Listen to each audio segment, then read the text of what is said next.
Hey guys, Danny Johnson here, and today was a beautiful day. I was taking the Christmas lights down, and I looked in the rain gutters and saw they were filling up a little bit, so I decided to clean them out and wanted to share a few quick tips. And so the first thing I would do is say, go get a child's play sand, a little scoop here, a little shovel, and the bucket for that matter. And first off, of course, you want to throw out the bigger debris and be very careful up on the roof. Make sure you have fall protection. Don't fall off the roof or a ladder or anything like that.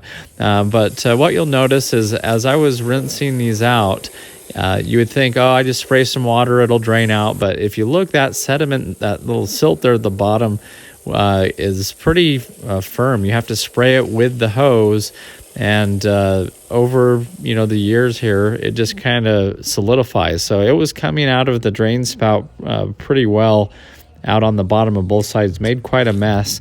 And I was then having to spray that off as well.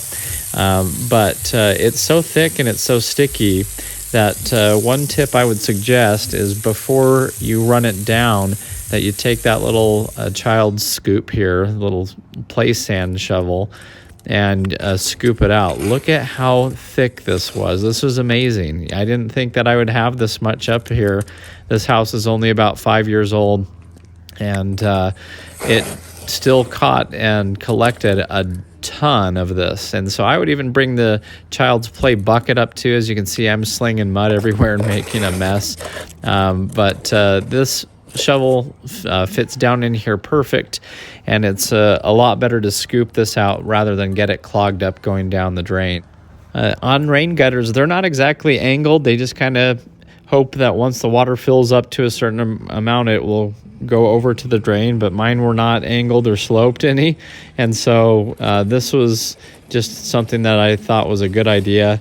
And so as you can see, this little scoop fits down in there perfect. And it's just a good way to clean it. Again, don't be throwing and slinging mud like I did. That made kind of a mess too. But just wanted to share this little tip with you. And you want to be careful too, because down here inside the gutter, I've seen dead birds, I've seen all kinds of stuff, so it's pretty dirty. You don't want to, you should probably wear gloves when you do that and wash your hands when you're done. But anyway, thanks for watching. If you enjoyed, please check the video description. I have a playlist with other videos that are like this. And if you're new to the channel, please feel free to subscribe. Thanks, guys.